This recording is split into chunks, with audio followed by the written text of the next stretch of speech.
Welcome home, Isaiah Pacheco. It is good, good, good. Who got him? Chris Jones got him. Mahomes looks that way. He's going to go wide open left side. Kelsey, touchdown.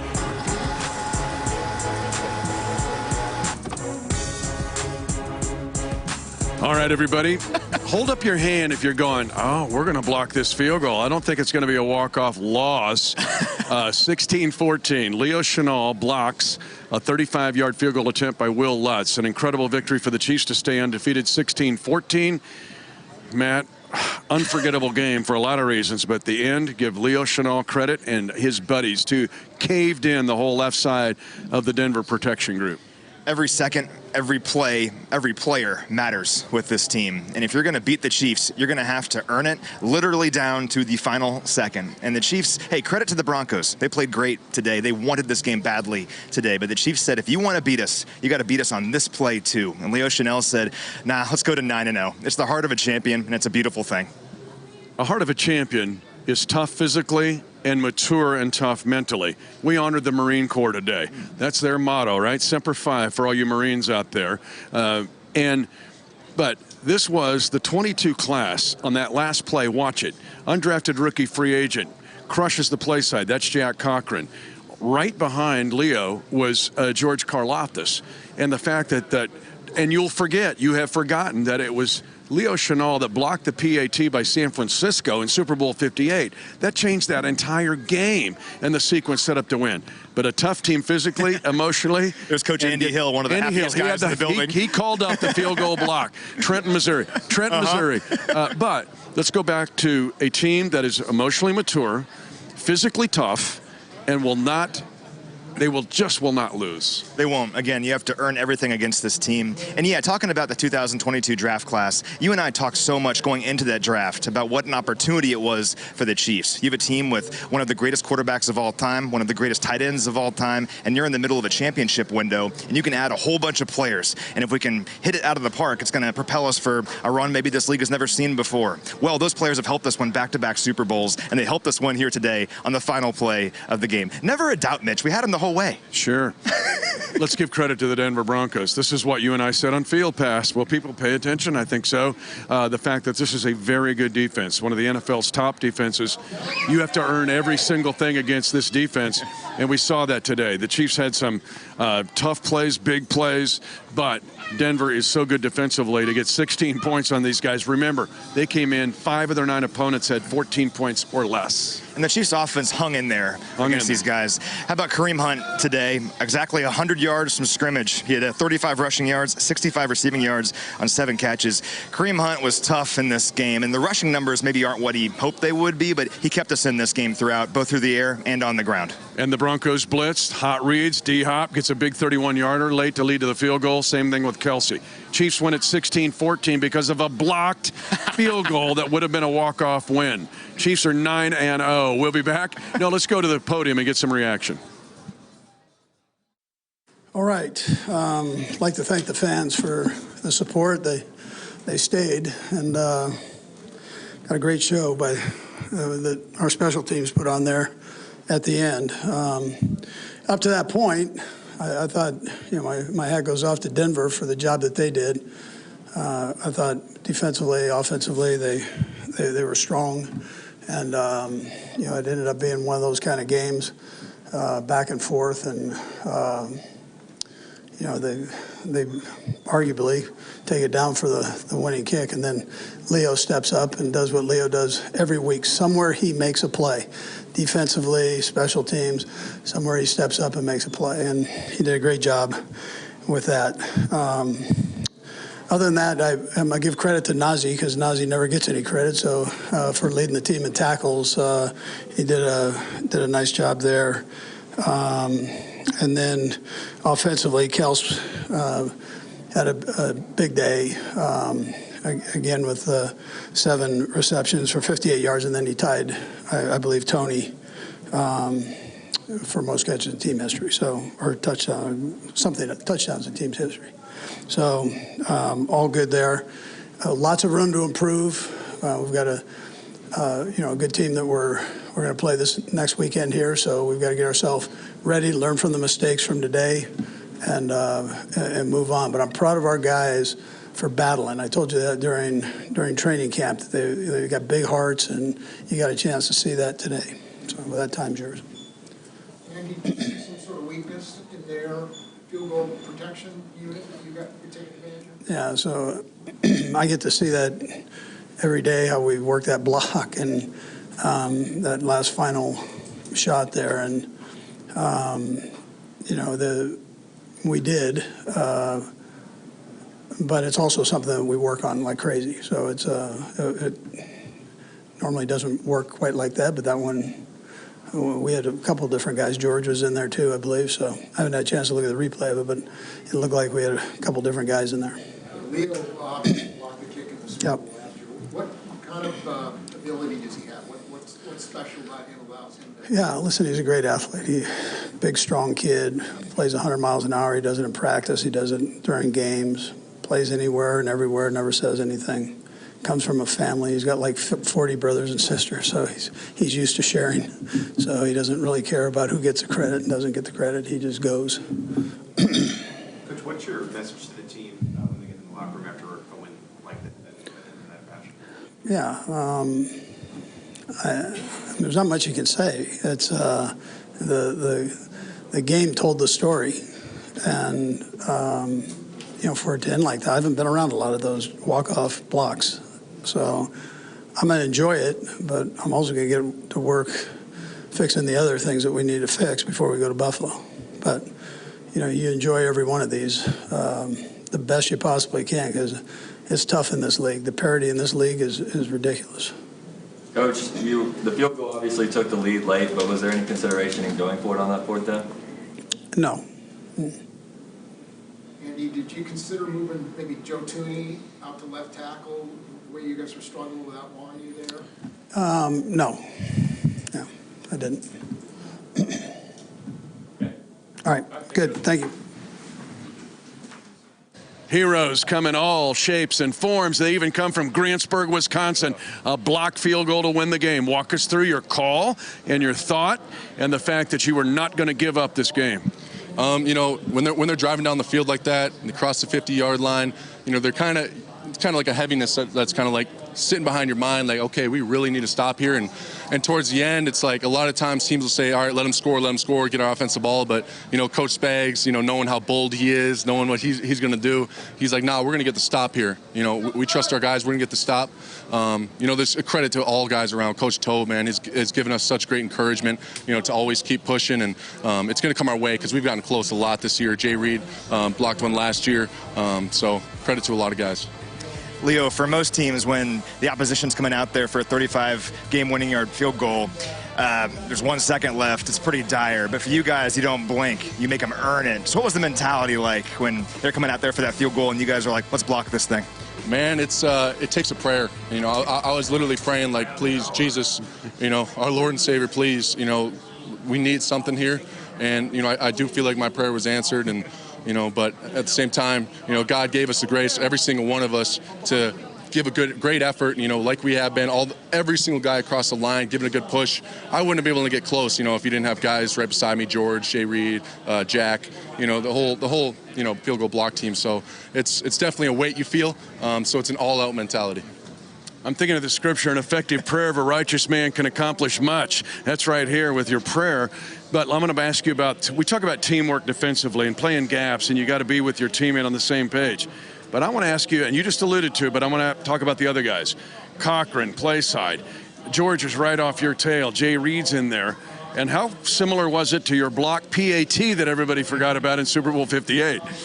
You know, it was similar. You know, I got some better push this game, and you know, I kind of just like hardened my hand because last time it kind of went through my hand. And, you know, like I was saying earlier, like Dana was really the one who stopped the ball from going in. I got credit for the block, but, you know, Mike Dana was really the one who, you know, saved us on that one.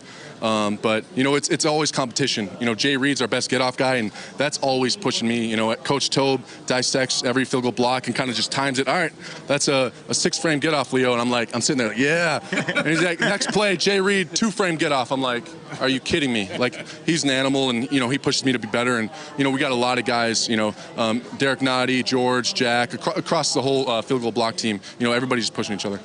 And how about the euphoria after you block it, game over, everyone's rushing the field? It's like everyone's 12 years old again or playing high school football. Just to be in the middle of that, how cool was that? It was surreal. It goes from something like, like you said, it's a 35-yard field goal. We're like, man, like, it's easy to be like, well, like while we're on the field, like, sheesh, this is not looking good for us. But the guys on the field, no matter what, like, you can look in their eyes, like, hey, we're going to give it our all. We're going to make a play. It kind of turned out well for us this time. Leo, defensive question, then we'll let you go. Their plan was really good in the first half, back-to-back drives for touchdowns. They would line up their 2-by-2 to the numbers and beyond. It's like a 7-on-7 game in the middle. What did you guys do to adjust in the second half, and how difficult was it to play these guys? The Broncos, they're gonna play us well every time. You know better than anybody. But it's always about making adjustments. That's why, in my opinion, that's why Coach Spags is so great. The way he's able to come back with adjustments, and we got a shutout in the second half. But the way they spread out like that, they kind of they know what certain checks we're gonna make. So we were getting in checks, and they were taking advantage of those checks. So we just, in that situation where they line up wide, we really got to expect, like, they kind of want to do that to get everybody out of the box to run it. But they know that we know that, so they could do stuff off of that. So it's kind of just playing football, being disciplined in your job. The pride of the Grantsburg Pirates, baby. Leo Chenal, hero of the game, blocked field goal. Chiefs stay undefeated at 9-0. Let's get more reaction. Yeah, I think more than anything, I was just sick that last drive because I missed that touchdown throw. That would have gave us a chance to make it where they had to score a touchdown, put our defense in a bad situation. And I thought our defense stepped up in that second half and did a great job. And so I was just happy, man. I was happy that we ended with that block and Leo got through there. And it was just joy after that. I know you never give up, but what is the mindset as that play's happening? You're probably pretty worried, I guess. Yeah, you definitely are, because it's just a low percentage for a block. But if anyone's going to do it, Tobe and his team's going to have a design rush or design way to get getting a hand on it. So it was obviously you're obviously worried because it's out of your control. But at the same time, I've trusted my teammates; they're going to go out there and make a play. Offensively, does it bowls over an offensive lineman there? I wonder if you could just any moment that you recall, whether it's training camp or something, just put in perspective how strong he really is for his size. Say that one more time. With Leo. He's extremely strong. He's like the strength of a D lineman, but he plays linebacker position. You don't want to be that guy when he's working out. We call him John Cena. So he's a guy that gets after it, and we've used him on offense because the way he's able to use his speed and athleticism with that power. And he did it in the Super Bowl, and he did it again today. Offensively, does it feel like a win? Yeah, they all feel like wins. I've learned that any way you win is good in this league. Obviously, there's stuff to learn from. Thought we did good things in good spots. I missed if I make the touchdown throw to Trav and I make the touchdown throw to Worthy, we're probably in a different situation. So just got to execute in the red zone when you're playing a good defense. And if you make those two throws, we're not relying on the block by Leo. I think this game was similar on offense to the two against the Broncos last year. So what is it about the matchup against them? Yeah, they play extremely hard. They're well coached. They do a good job of mixing coverages, and then they make you execute throughout the entire field. Like I just said, we had chances. You had that, and you had the one down the sideline, the Worthy that I throw out of bounds. There's chances, but if you don't hit them, the drives stall out because they continue to play hard. And so you got to execute and execute on those chances in order to beat a good football team. And we didn't do that today, and we got lucky and found a way to get the win in the end, anyways. One thing that Coach said was he was proud of you guys for battling. So after a game like this, hard-fought game, you feel good. But knowing that you got Buffalo coming up, where do you put this win in? What needs to be done better to make sure that you guys? Yeah, it's week to week in this league. It's I just continue to work on getting better throughout the entire season. We know it's going to be a great challenge this next week. Buffalo's playing great football. They've played great football for a while now, and we understand what it takes to go into an environment like that and have to give everything you have in order to get a win. And we know they'll be fiery, and they're going to be trying to beat us. So we're going to have to play better and execute at a higher level in order to win. But I trust that our guys are going to get back to work and have a full week of rest and play our best football going into Buffalo. What did it say about Wanye to just fight through and through his injury to come back in? Yeah, I mean, he's a fighter, man. He's someone that gets in there and he puts it all on the line, and that's what you want on a football team, is someone that can fight through injury and play. I was proud of him. He got in there and he did his thing, and that's a good defensive line, good defense, and I thought he did a great job fighting through injury to play some good football. We'll go last three starting with Larry. Can you take us through the touchdown pass to Trav? Yeah, I mean, 4th and goal, Coach Reed giving us a chance to get a touchdown, and Trav read it right. He kind of had a read type play option on that play, and he got the DB to go outside. He slips a little bit, and then Trav just kind of curls it in there, and I give him the ball, and that was kind of my first read. I had a couple other options there, but when your first read's open, man, you just fire it to him. Sam, Patrick, you referenced those missed touchdown throws a couple times. Just missed throws or something? Yeah, I mean, it's a little bit missed throws, a little bit of me not seeing the coverage exactly the way I should. I mean, I thought on the one to Trav, the linebacker which he probably should have got a little bit more depth, and so I threw it a little higher than I wanted to, even though he didn't get depth. And so if I can just fire it in there and get him a touchdown there, and then the one to Worthy is a scramble play, and then I just left it high when I kind of was off balance, saw him open and threw it. But I've made those throws before. It's just about going back, executing, and making them next week or whenever that is this season. Last one, Larry. Patrick, is there any way to describe what's going through your mind when the celebration begins, like you're just running downfield? What are you thinking? What are you feeling? What are you saying? Yeah, I mean, it's awesome, man. You live for these moments. I mean, when you grow up playing football, you live for the walk-off, whatever it is. And it's special when you've been with these guys for so long and you've built this chemistry with them, and guys get to make that play. It's something that I'm sure Leo will have for the rest of his life. But I'm just glad that we all get to experience it together. Okay, thanks, Patrick. Yeah, I mean, it was kind of like, right below the palm. It was just a good push by everybody, and I got through. We've been talking about it for a while. Won one of those, and we did it in a big moment. Leah, have you guys seen some weakness in their field goal protection? It's. I don't want to point out anything specific, but each week as the game goes on, it's more like a feel thing. Are they kind of blocking high? Are they giving help to, our best get off guy, Jay Reed? A lot of times they'll go out there and you leave openings down the middle, so it's kind of like a feel thing. In the moments after a play like that, what's going through your head? It's complete shock.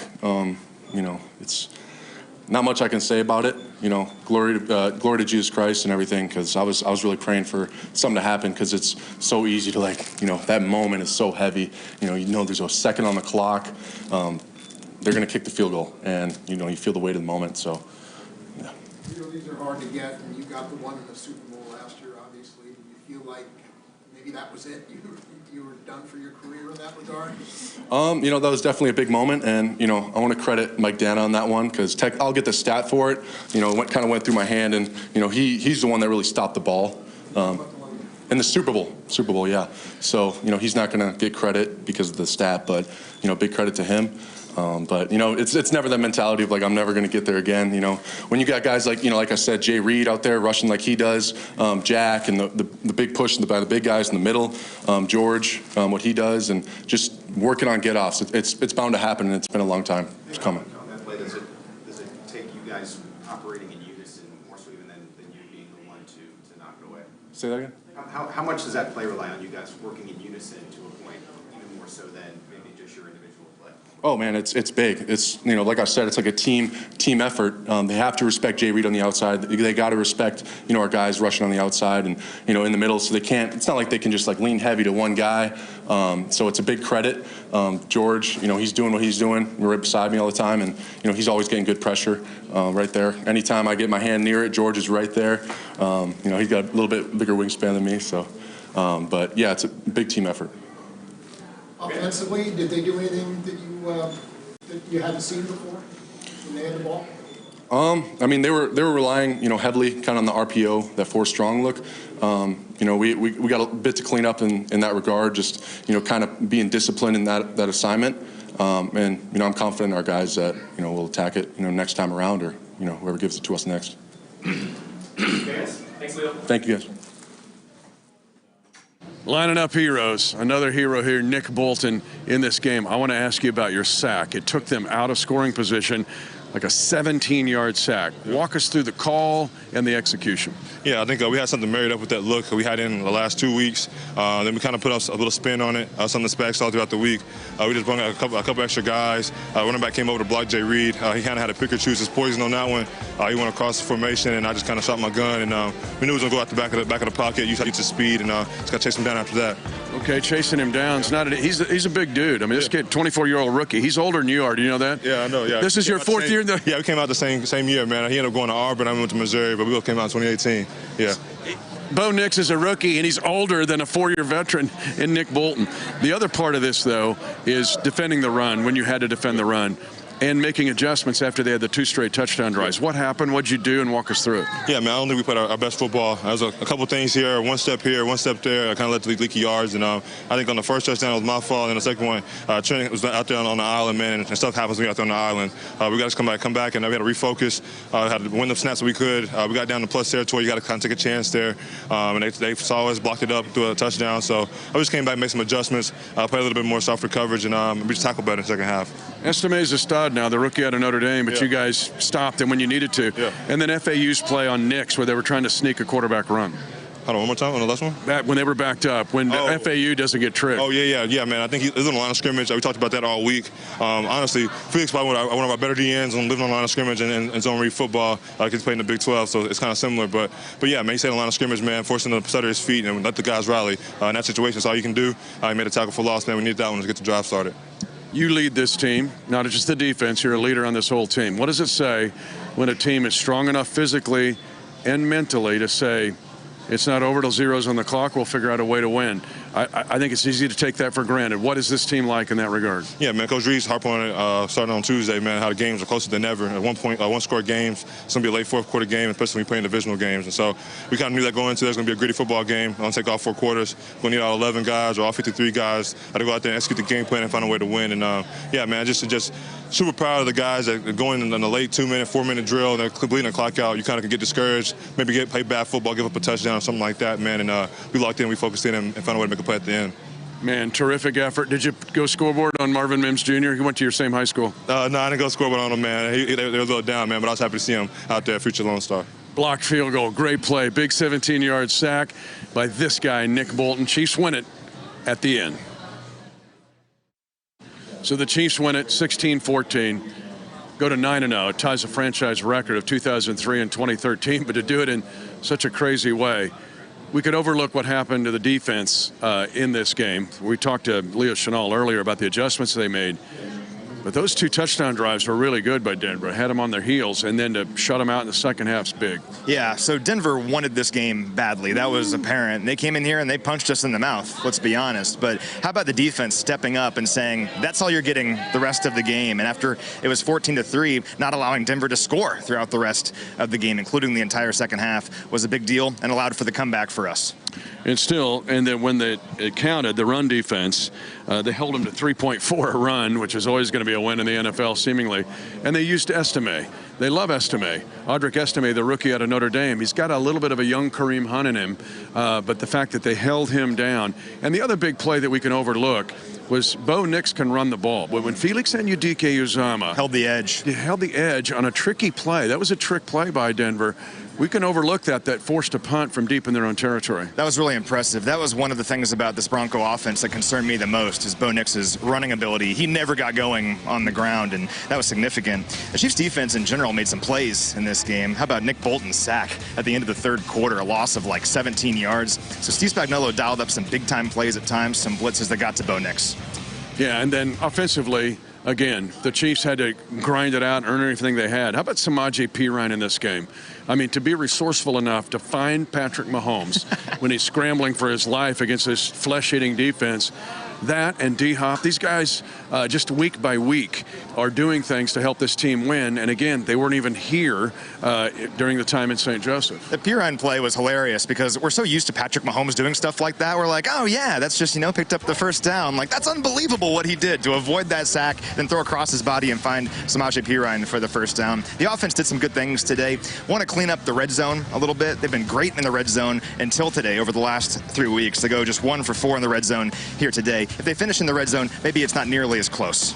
No, let me close out with these numbers. Andy Reid is now 54-15 against the AFC West. That is the best of any head coach against any division since the merger, AFL-NFL merger in 1970. And the Chiefs now have won 9 consecutive games trailing in the second half.